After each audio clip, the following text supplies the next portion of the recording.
Money, it's everywhere, woven into almost everything we do. We earn it, spend it, save it. But have you ever wondered how something as simple as a dollar bill, or even just numbers on a screen, can shape entire economies and even our daily lives? So let's start with the basics. Economics. At its core, economics is about choices. It's the study of how people, businesses, and even entire countries decide what to make, what to buy, and what to save. Now, you might be wondering, how does this all fit together? It's easy to think of economics as just about money, but it's really about how everything in our world is connected, how businesses make decisions, how governments regulate things, and even how your everyday decisions influence the bigger picture. Let's take a closer look at what I mean by choices. Imagine you have $100. You could go out and buy a new phone, save it in the bank, or even invest it in something like the stock market. Each of those decisions would lead to a different outcome for you and for everyone involved.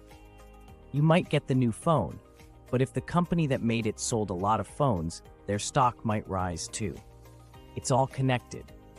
Economics helps us understand how these choices shape the world around us. Let's consider businesses. Every decision a business makes, from the price of its products to the number of workers it hires, it impacts the economy. Multiply that by millions of businesses, and you start to see how everything is interconnected. Take a look at your favorite brand of sneakers. From the moment they are designed to when they are sold in stores, every step is influenced by economic choices. What materials are used? How much should they cost? Should they be sold in more stores or online? All of these choices have an effect on the larger economy. Now let's shift gears to something you might have heard about: stocks. What exactly are stocks? Think of them as tiny ownership stakes in a company. When you buy a stock, you're essentially buying a small piece of that company. If the company does well, the value of your stock goes up. If it doesn't, the value drops. Here's how it works. Imagine you want to start selling lemonade. You need money to buy lemons, sugar, cups, and a stand, but you don't have enough cash, so you decide to sell shares in your lemonade stand to raise the money. Each person who buys a share becomes a part owner of your business. They share in the success or failure of the stand. Now, imagine that your lemonade stand takes off and grows into a huge chain of stores. The people who bought shares early will see the value of their investment grow. But that's just one example. The stock market is filled with millions of companies offering shares to the public, allowing anyone to buy in and become a part owner of some of the world's biggest businesses. But stocks aren't risk-free. Companies can fail, and sometimes markets crash. Prices go up and down, and it's easy to get caught up in the roller coaster of emotions. So why do people still buy stocks? The answer lies in risk and reward. People invest in stocks with the hope that, over time, the value of their shares will increase. But there's always a chance that it won't. So what makes stock prices go up or down? The answer is simple: supply and demand.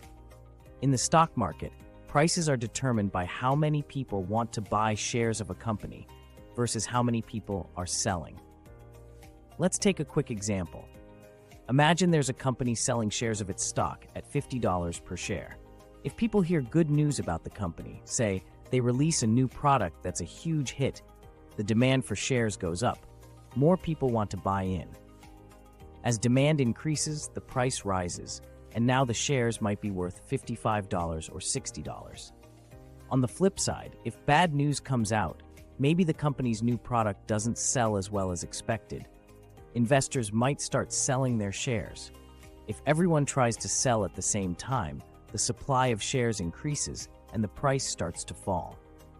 It's a constant dance of buyers and sellers, always shifting based on what's happening with the company, the economy, or the world.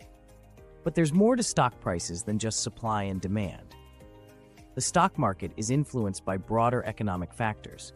For example, interest rates set by central banks, inflation, and even political events can all affect how investors feel about a company's prospects. That's why stock prices can sometimes be unpredictable. Let's take a step back and look at the bigger picture. The stock market, while full of ups and downs, serves an important purpose in the economy. It allows companies to raise the money they need to grow, hire workers, and expand. It also gives investors a way to build wealth over time. Imagine if there were no stock market. Companies would have to rely solely on loans from banks or personal funds to grow. The stock market creates a space where anyone with a little extra money can take part in the success of big companies and help them grow. Over time, stocks have been one of the best ways to grow wealth. For example, if you had invested in Apple, your initial investment could have multiplied many times over, but getting in early is key. Investors in stocks have to be willing to take some risk for the potential of high rewards, but risk is something every investor has to consider. Stocks can be volatile, meaning their prices can change quickly and unpredictably. Some investors prefer to buy stocks with the expectation that they will go up in value over the long term, while others try to time the market, buying low and selling high. So how investors approach risk? Some investors might only want to buy shares of companies that are well established and financially stable. These types of stocks, called blue chip stocks, tend to have steady, predictable growth. Other investors might take on more risk by investing in startup companies or newer industries, hoping to catch the next big thing. Another key concept in investing is diversification. This is the idea that you don't want to put all your eggs in one basket. Instead of buying only one company's stock, investors diversify by buying shares in many companies across different industries. That way, if one company's stock goes down, others might go up, helping to balance out the risk. So, how do all these ideas of economics and stocks come together in everyday life? Every price we see, every dollar we spend, is part of this bigger economic system. And the stock market? It's where people invest in companies they believe will grow, shaping which businesses thrive and which fade away. But it's not just big companies or millionaires investing in stocks. Regular people invest too. You might be putting money in your retirement fund or owning a small piece of a tech giant through an ETF. We're all connected to the economy in some way. Let's talk about inflation now. Inflation is the rise in prices over time. You've probably noticed things costing more as years go by. That's inflation in action. But why does this happen? Essentially, when the demand for goods is high or the supply is limited, prices tend to go up. If people have more money to spend, they buy more things, and companies may raise prices to keep up for them. Inflation is part of the reason why $100 today buys you less than it would have 20 years ago. But inflation doesn't just make things more expensive. It can also impact how people save and invest. For example, if inflation is high, the money you leave in a savings account might lose value over time because it doesn't keep up with rising prices. That's where investing comes in. By investing in assets that grow in value, people can protect their money against inflation. This brings us to a term you may have heard: asset classes. Stocks are one type of asset, but there are others too, like bonds, real estate, and commodities like gold or oil. Each asset class behaves differently. Stocks can be volatile, as we've seen, but they often provide high returns over the long term. Bonds, on the other hand, are usually more stable, offering fixed returns but with lower potential growth. People combine different assets to balance their portfolios according to their financial goals and risk tolerance. Let's talk briefly about bonds. When you buy a bond, you're essentially lending money to an organization for a set period. In return, they pay you interest on that loan. Bonds tend to be less risky than stocks, but they also offer lower returns. So some people prefer bonds for stability, especially when the stock market is volatile. Another concept that's reshaping the world is passive investing. Passive investing often involves ETFs or index funds, like the S&P 500.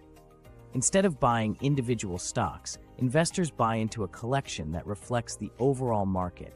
It's a way to ride the wave of the entire market without having to pick and manage individual stocks.